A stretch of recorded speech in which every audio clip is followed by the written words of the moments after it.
भाजपा कार्यकर्ता सम्मेलन नंद कुमार सिंह चौहान और नारायण पटेल ने दी शिरकत। माधांता विधानसभा उपचुनाव को देखते हुए भारतीय जनता पार्टी की तैयारियां हैं जोरों शोरों से शुरू हो चुकी हैं।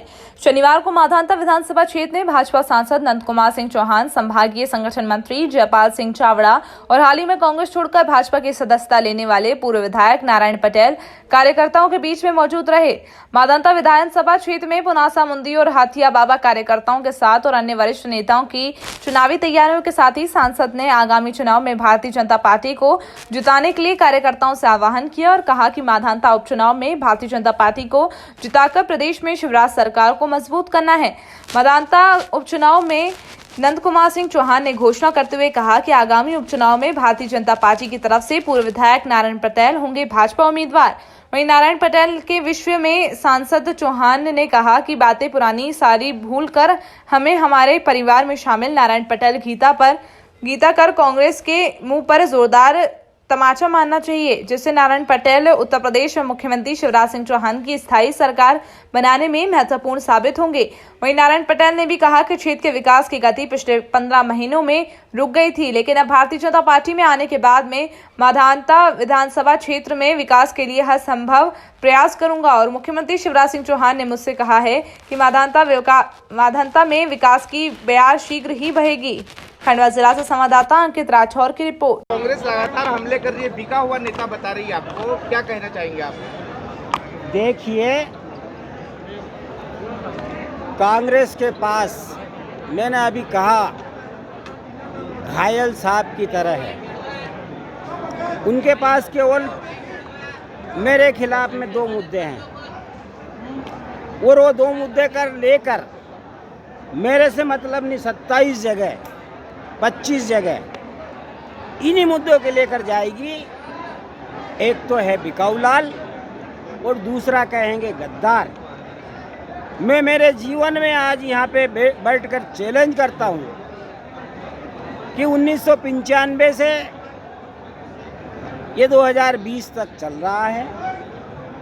कई पदों पे रहा मैं, 10 साल जनपद में रहा, 5 साल जिला पंचायत में रहा और एक भी व्यक्ति मेरे पे दाग लगा दे, जिस प्रकार हमारे आदरणीय सांसद जी की पाक छवि है, मेरे प्रति 25 साल के कार्यकाल में कोई व्यक्ति, कोई कांग्रेस अगर दाग लगा दे कि न कोई कुएं के पीछे, कोई सचिव के पीछे, कोई सरपंच के पीछे किसी प्रकार का कोई भ्रष्टाचार किया हो, और मैं दावे से कहता हूँ, मैं भी इतना बड़ा 25 साल के कार्यकाल में जीवन में ऐसा नहीं करूंगा कि मेरी जनता को बेचूंगा।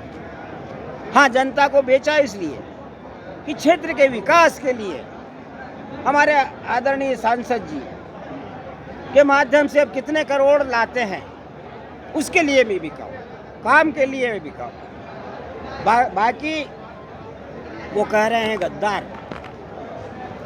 गद्दार तो अपने आप में जो अपने वचन पे पूरा न उतरे, अपने काम के प्रति वफादार न हो, उसको बोलते हैं। मैंने गद्दारी नहीं की, मैंने तो एक जनता का हित के लिए अपना पद त्यागा है। आज एक पंचायत का पंच भी छोड़ नहीं सकता। मैंने अपने विकास के लिए पद त्यागा हूँ। मेरी कांग्रेस के प्रति कोई खिलाफ शिकायत नहीं है, वो उनका काम करे, मैं अपना काम करूँ, मेरी कोई शिकायत नहीं है। रहा वो बिकाऊ लाल कहेंगे, गद्दार कहेंगे, उसका पूरा जवाब मेरी मानधाता की जनता मैं ब्याज के देगी। ये देख लेना, आज मैं इस मंच से बोल रहा हूँ, इसका पूरा जवाब मेरी जनता ब्याज सहित देगी। आज मेरा अपमान नहीं कर रहे हैं, मेरी जनता का अपमान कर रहे हैं, भारतीय जनता पार्टी का अपमान कर रहे हैं पूरा। सामने अरुण यादव चुनाव लड़ सकते हैं, क्या मानिए आप, किस तरह होगा मुकाबला अगर अरुण यादव आपके सामने चुनाव लड़े? देखिए, मैं तो जो संगठन कहेगा उससे पीछे नहीं हटूंगा। अब रास्ते अलग अलग हो गए हैं, संबंध अलग हैं और राजनीति सोच और रास्ते अलग हैं। मैं अपने रास्ते पे चलूंगा, उनका रास्ता वो चुने, मेरा रास्ता मैं चुने। अरुण यादव कितने वोटों से शिकस्त देंगे? मैं कोई चैलेंज नहीं करता, वो चैलेंज हमारे आदरणीय सांसद जी और मेरी जनता करेगी। मैं कोई चैलेंज नहीं करता। आपके नाम पर जो लगातार इतने 1 अनार 100 बीमार की स्थिति थी भाजपा में, लेकिन आपके नाम की हरी झंडी मिल गई है, तो कितना मेहनत करना पड़ेगा? अभी से मैदान में कब से उतरेंगे आप? वो तो आज से बिल्कुल बच गया। आदरणीय सांसद जी ने बिल्कुल बजा दिया है। आप परिणाम देखेंगे। पटेल जी ने भारतीय जनता पार्टी में प्रवेश किया है। आने वाला विधानसभा का उपचुनाव श्री नारायण पटेल ही लड़ेंगे, ये भाजपा हाईकमान ने तय किया। नेपाल में भी ऐसे होगा क्या? निश्चित रूप से, निश्चित। जो पहले से इतने दिनों से मेहनत करते आ रहे हैं उनका क्या होगा? फिर वो और मेहनत करेंगे। हम तो मेहनती लोग हैं भाजपा वाले। हमारा लक्ष्य है कमल खिले, भाजपा का विस्तार हो, भाजपा फले फूले, भाजपा आगे बढ़े, अच्छे लोग भाजपा में आए तो उनको भाजपा में शामिल करें। इसी पे भाजपा आगे बढ़ रही है। और जो लोग ये भारतीय जनता पार्टी में आए, अपने पार्टी को त्याग दिया, ठुकरा दिया, भाजपा का दामन थामा, इसलिए हाईकमान ने तय किया कि उन्हीं को हम विधानसभा का उम्मीदवार। नारायण भाई के जो वादे थे जनता से वो कैसे पूरे होंगे? 15 साल में किए ही नहीं। अभी नारायण भाई ने 15 महीने में कुछ वादे किए थे। 15 महीने में नारायण पटेल जी ने अपने क्षेत्र में जो विकास के वादे किए, वो एक भी काम उस समय के मुख्यमंत्री, कांग्रेस के मुख्यमंत्री श्री कमलनाथ जी ने नहीं किए। और उससे दुखी होकर कि 15 महीने का समय बीत गया, अभी तक कोई काम ही मंजूर नहीं।